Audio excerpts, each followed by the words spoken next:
Welcome to the Session 0 course overview video. This is just to give you a quick background to what to expect for the Marketing for Financial Services subject this semester. The general idea of the subject is that we are going to be using one of the principles of services marketing to underpin the way the subject operates, and that is the notion of customer co-creation of value. So co-creation and its companion theory, co-production, both have at their heart the idea that the amount of input that the customer provides significantly impacts on the amount of output that the customer gets. Consequently, with the way the course is structured, there are a set of opportunities for you, and there are 6 teaching events, and they are conducted every second Thursday on the even-numbered weeks of semester. Now, these do have a ticketing scheme for them. I'm asking you to book through Eventbrite if you are coming along. They are voluntary. The tutorials will be held every second Friday, the face-to-face tutorials, that is. That there are 6 of those, and they are follow-ups to the Thursday exercises. Again, there are a limited number of tutorial spaces, and this is because the experience of the Research School of Marketing in the last few years has been that smaller class sizes and smaller rooms and having less space than students is an effective platform, because we have had quite a few semesters of having class capacity for 30 and less than 10 students come along to the class. So this season we are working to the approximate class capacities for the percentages we've seen over the last couple of years.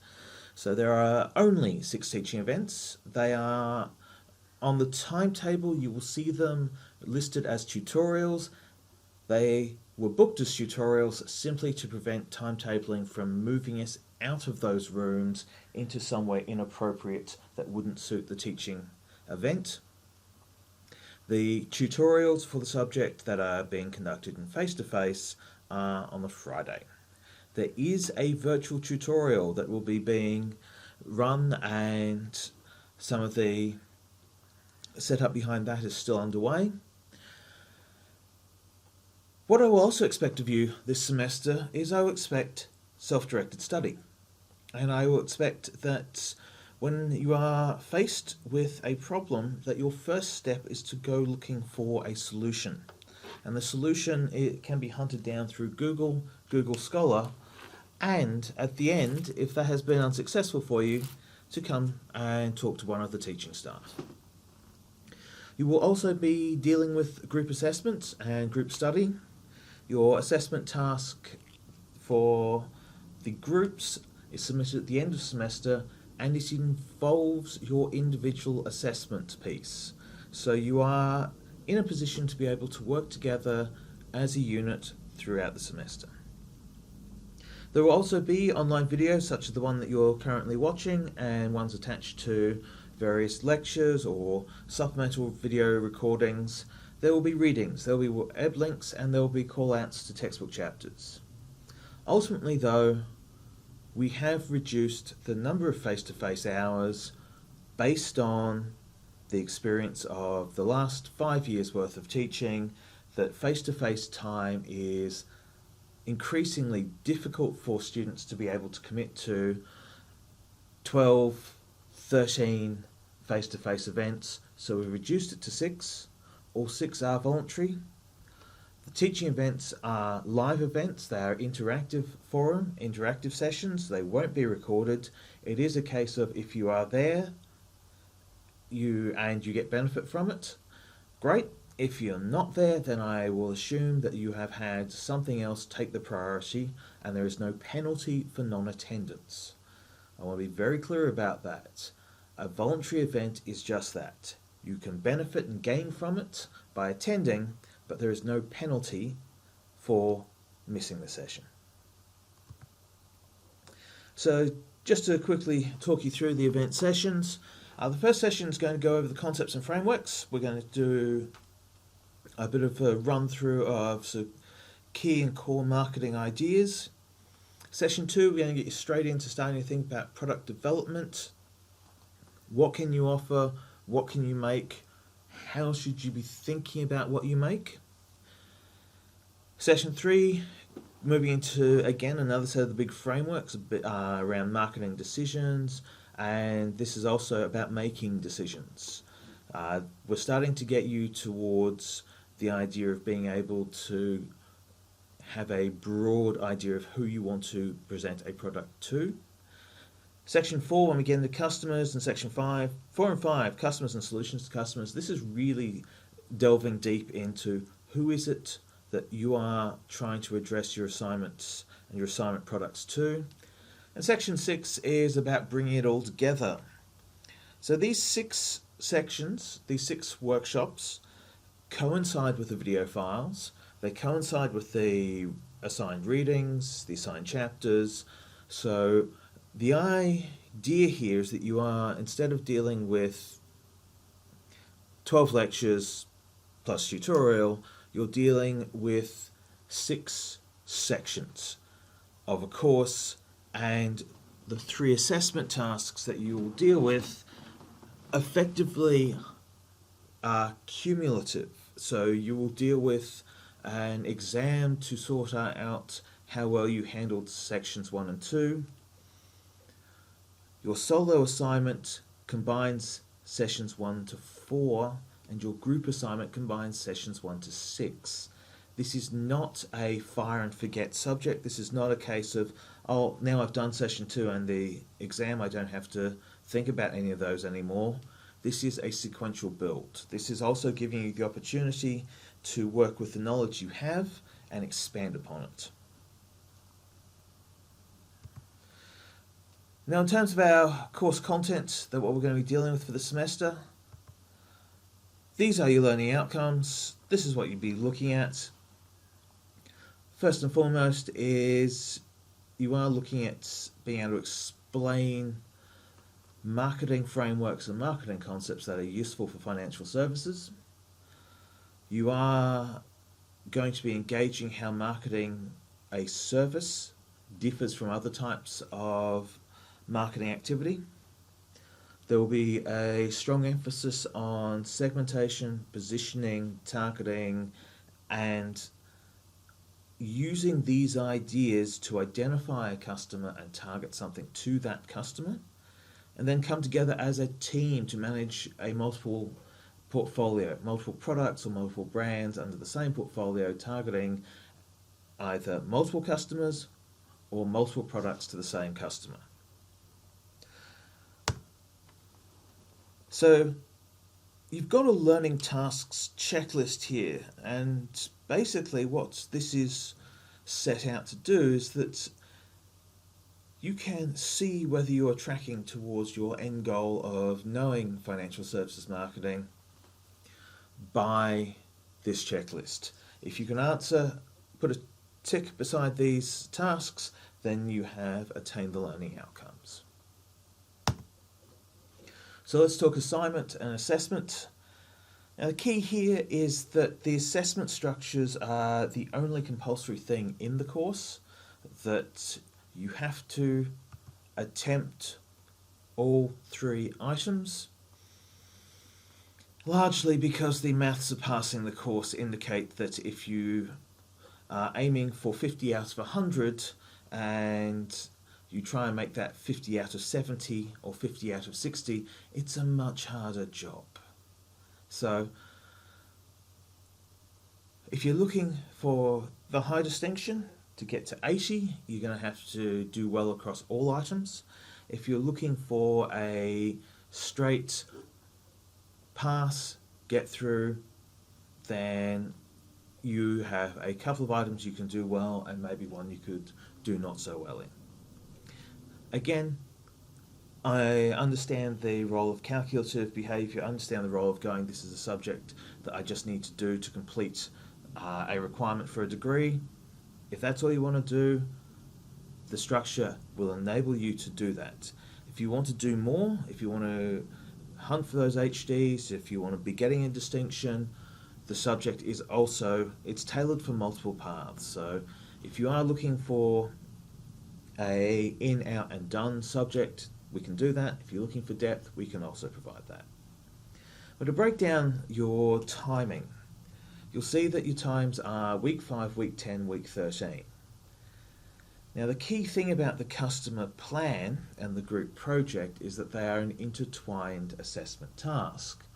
The part A, the customer plan, is submitted in week 10, and about 3 weeks later you're submitting the group project, which is the combination of your plan and your group mates' plans.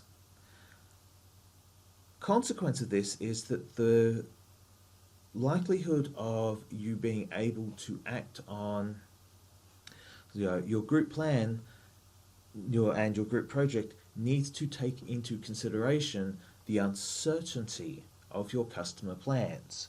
And this is because in the real world, you don't get immediate feedback of this is how the task is performing before you bundle it together into a set of group products.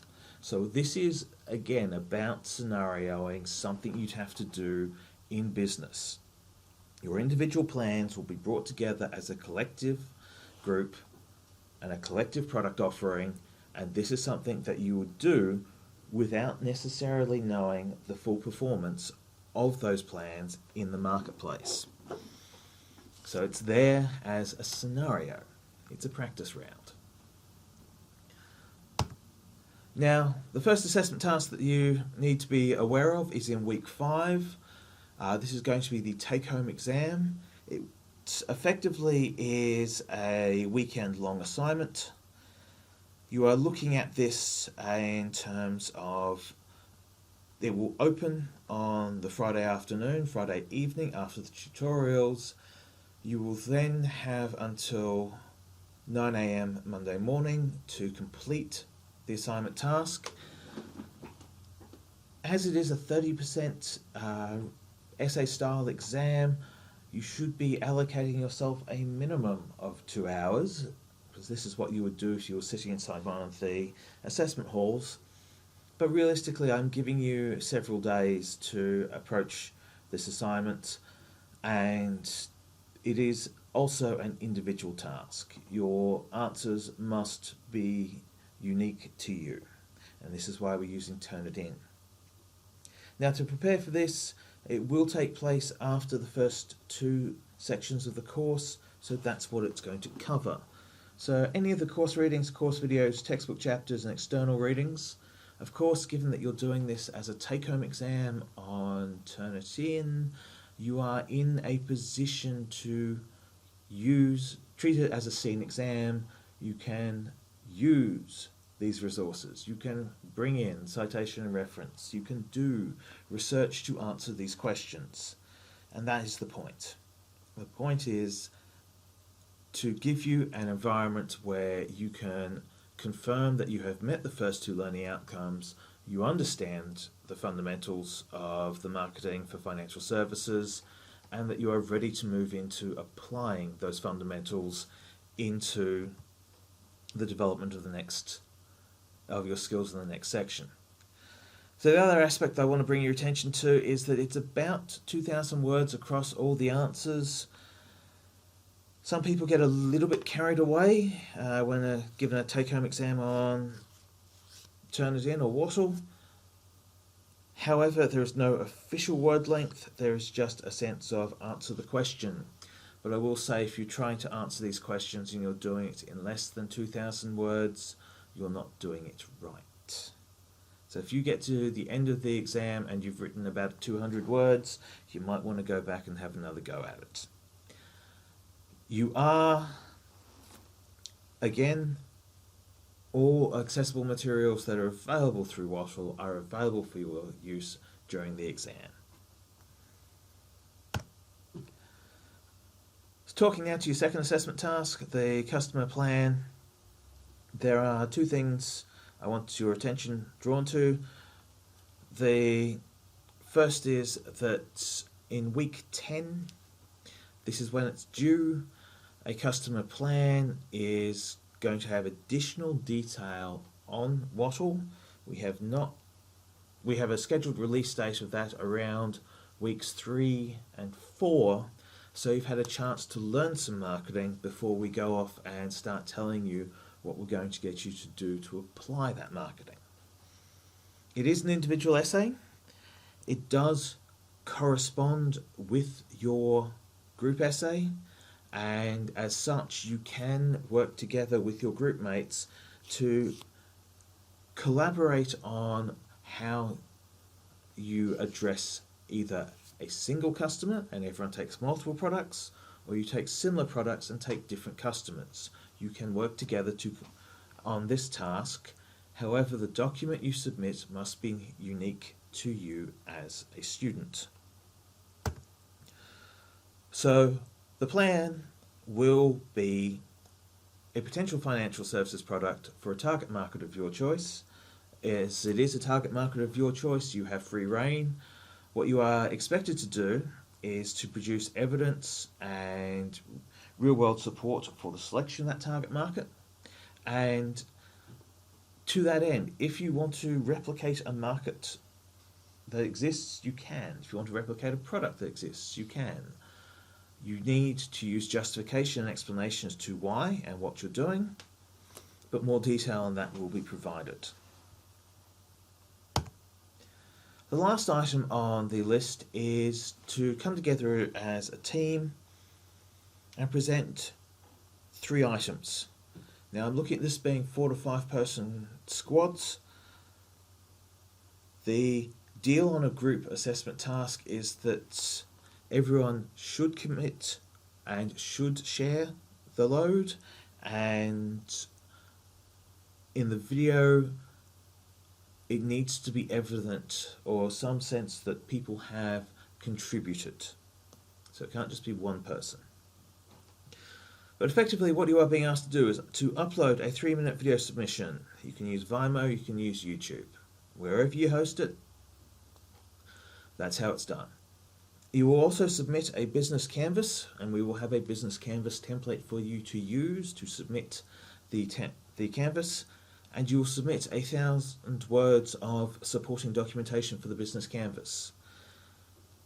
These are 3 distinct objects, and they are designed to be the culmination of your skill set. You will need to demonstrate strategic thinking, bit of planning. Your 3-minute video needs to be 1 part sales pitch, so that I know you can communicate an idea, and 1 part explanation, so you can communicate a strategy. The business canvas document will be for the product portfolio, which will consist of the individual products and customers that you are targeting in your solo assignments. And your 1,000 words explanatory document just gives a little extra overview. Consider it some part as a possible executive summary or a footnote or additional detail to a section, however you want to use it. So you're expected to produce 1 3-minute video, 1 business canvas, and a brief explanatory document to go with the business canvas.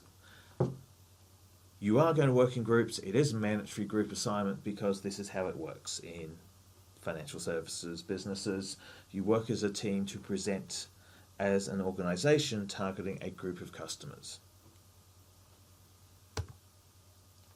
Now in terms of the group work, we are still trying to use Wattle and turn it in for group work activity.